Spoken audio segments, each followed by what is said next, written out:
Assalamualaikum warahmatullahi wabarakatuh. Selamat pagi anak-anak. Bagaimana kabar kalian hari ini? Alhamdulillah, semoga kalian tetap sehat, tetap semangat, dan jaga kesehatan. Nah, sebelum memulai pembelajaran hari ini, alangkah baiknya kita berdoa dulu. Berdoa, mulai. Baik, kita akan mempelajari tentang tema 7. Tentang apa itu? Ya, materinya tentang IPA, Bahasa Indonesia, dan olahraga. Semua mata pelajaran ini mencangkup tentang gaya. Baik, kita akan memulai dengan mempelajari tentang gaya. Apa sih gaya itu? Siapa yang sudah tahu apa itu gaya? Ya, gaya adalah dorongan atau tarikan yang diberikan pada suatu benda. Untuk melakukan suatu gaya diperlukan sebuah tenaga. Gaya dapat menyebabkan benda bergerak menjadi berhenti dan benda diam menjadi bergerak. Contoh gaya mempengaruhi gerak benda adalah misalnya seorang mendorong meja.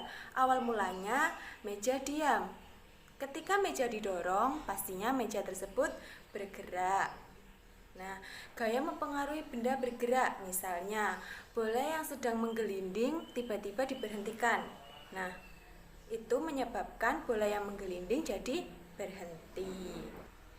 Gaya juga mempengaruhi bentuk benda, misalnya pembuatan gerabah dari tanah liat, pembuatan mainan dari plastisin. Kalau kalian pernah membuat mainan dari plastisin, pastinya kalian sudah melakukan gaya yang mempengaruhi bentuk benda. Selanjutnya kita akan mempelajari tentang macam-macam gaya. Ada berapa macam-macam gaya? Ya, kita akan mempelajarinya. Yang pertama, gaya otot. Gaya otot adalah gaya yang dilakukan oleh otot-otot tubuh. Nah, semua gaya yang dilakukan dengan otot tubuh itu termasuk gaya otot.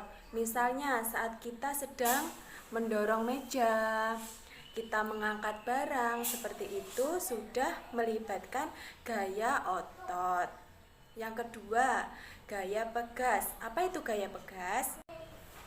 Ya, gaya pegas merupakan kekuatan yang ditimbulkan oleh karet atau suatu benda yang direnggangkan saat kalian melakukan percobaan memanah. Kalian menarik panahnya. Nah, itu termasuk gaya pegas. Yang ketiga yaitu gaya listrik statis. Gaya listrik statis adalah kekuatan yang dimiliki benda yang bermuatan listrik untuk menarik benda di sekitarnya. Kita bisa melakukan percobaan, misalnya penggaris plastik digosokkan ke rambut, nah kemudian didekatkan dengan potongan kertas. Maka otomatis penggaris tersebut akan menarik potongan kertas kecil. Nah, itu disebut gaya listrik statis. Tegangan listriknya sangat kecil. Yang keempat yaitu gaya magnet. Gaya magnet adalah gaya yang dihasilkan oleh magnet. Hanya benda yang mengandung unsur besi atau baja yang akan menempel pada suatu magnet. Seperti plastik itu tidak bisa. Kalau paku, besi bisa menempel pada magnet. Nah, yang kelima yaitu gaya gravitasi. Gaya gravitasi disebut juga gaya tarik. Adalah kekuatan bumi untuk menarik benda ke bawah. Misalnya, kita melempar suatu benda ke atas, lalu bendanya jatuh. Nah, seperti ini. Saya mempunyai ikat rambut, saya melempar ke atas. Nah, dia jatuh. Itu dinamakan gaya gravitasi. Nah, yang kelima atau yang terakhir yaitu gaya gesek. Gaya gesek timbul karena dua benda, misalnya saat berlari. Nah, saat berlari, sepatu kita kan bergesekan dengan tanah, kan? Nah, di situ ditimbulkan gaya gesek sehingga kita dapat berlari dengan aman, kita tidak jatuh, kita tidak terpeleset. Baik, apakah kalian sudah paham tentang materi gaya? Ada macam-macam banyak gaya ya tadi, sudah Ibu jelaskan. Oke, kalau kalian sudah paham, maka selanjutnya kita akan mempelajari tentang ide pokok. Namun, ide pokok di sini tetap mencangkup tentang sebuah gaya.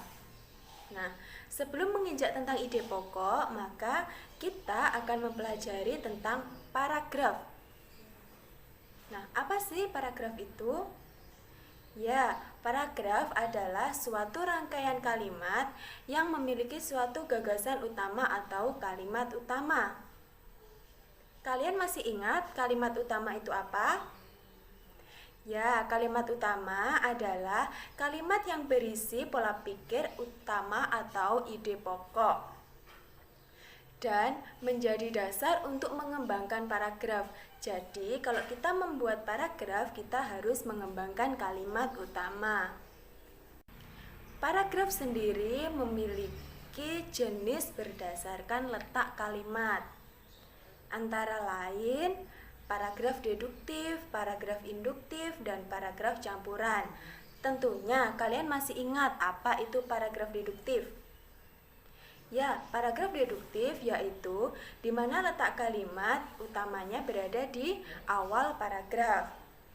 Dan paragraf induktif adalah di mana letak kalimat utamanya berada di akhir paragraf. Dan paragraf campuran yaitu letak kalimat utamanya berada di awal paragraf dan di akhir paragraf. Nah, adapun ciri-ciri dari setiap paragraf. Yang pertama, paragraf deduktif. Apa ciri-cirinya? Ya, letak kalimat utamanya ada di awal paragraf. Kalimat-kalimat setelahnya merupakan kalimat penjelas. Yang ketiga, mempunyai pola paragraf umum ke khusus. Yang kedua, yaitu paragraf induktif. Apa ciri-cirinya? Ya, ciri-cirinya adalah letak kalimat utamanya ada di akhir paragraf. Dan yang kedua, kalimat-kalimat sebelumnya merupakan kalimat penjelas. Yang ketiga, mempunyai pola paragraf dasar yaitu khusus ke umum. Nah, yang terakhir yaitu paragraf campuran. Paragraf campuran memiliki ciri-ciri yang pertama, letak kalimat utamanya ada di awal dan di akhir paragraf. Yang kedua, kalimat-kalimat yang ada di tengah paragraf itu merupakan kalimat penjelas. Nah, yang ketiga, pola kalimatnya yaitu umum ke khusus dan ke umum lagi. Oke, apakah kalian sudah paham mengenai tentang paragraf dan ide pokok? Baik, Ibu akan mencontohkan suatu paragraf yang mengandung unsur tentang gaya, di mana bacaannya nanti kita akan mengulas tentang ide pokoknya. Baik, kita baca bersama-sama tentang paragraf yang sudah Ibu sediakan. Nah, ini adalah paragraf yang sudah Ibu sediakan. Samuel suka bersepeda. Bersepeda adalah olahraga favorit Samuel. Samuel bersepeda bersama teman-teman yang di sekitar rumahnya. Hampir setiap sore mereka bersepeda mengelilingi kompleks perumahan. Sore ini Samuel akan lomba bersepeda. Samuel memeriksa rem sepedanya. Ia mengayuh sepedanya dengan cepat, kemudian menarik rem yang ada di stang sepedanya. Sepeda berhenti seketika. Terdengar suara yang ditimbulkan oleh gesekan antara ban sepeda dengan jalan. Samuel senang karena rem sepedanya berfungsi dengan baik. Lalu ia mengajak teman-temannya memulai perlombaan dengan gembira. Nah, dari paragraf tersebut, mana ide pokoknya?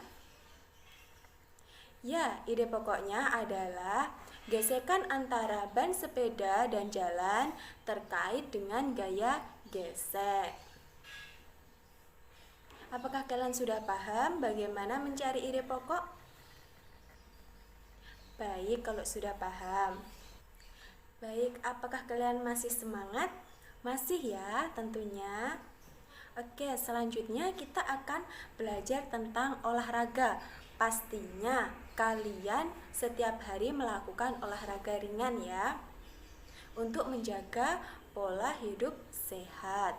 Nah, apa sih olahraga yang biasanya kalian lakukan di rumah? Nah, ada macam-macam bentuk olahraga.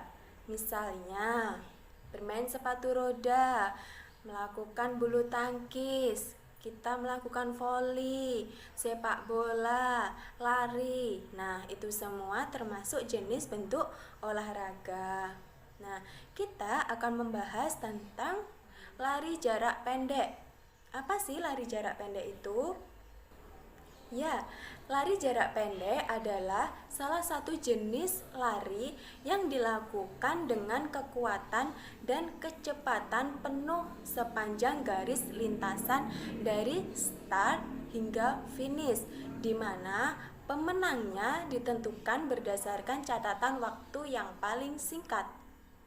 Nah, adapun teknik lari jarak pendek, yang pertama aba-aba bersedia, yang kedua aba-aba siap, yang ketiga aba-aba ya, di mana aba-aba terakhir ini pelari langsung lari menuju garis finish. Nah, apakah kalian tahu saat melakukan lari jarak pendek ini juga melibatkan gaya gesek?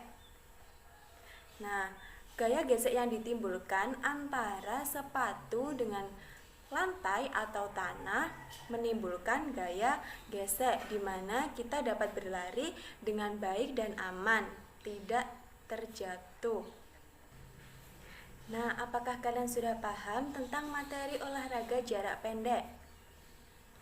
Jika sudah, nanti setelah ini kalian mengerjakan LKPD yang sudah saya berikan.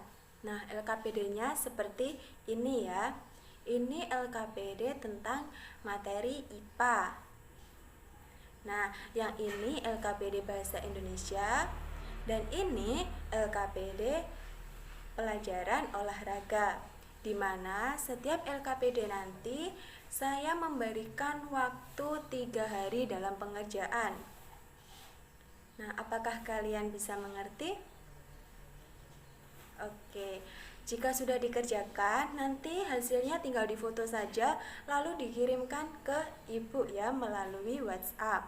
Kalian boleh mengirimkan melalui grup WhatsApp ataupun langsung ke WhatsApp pribadi ibu.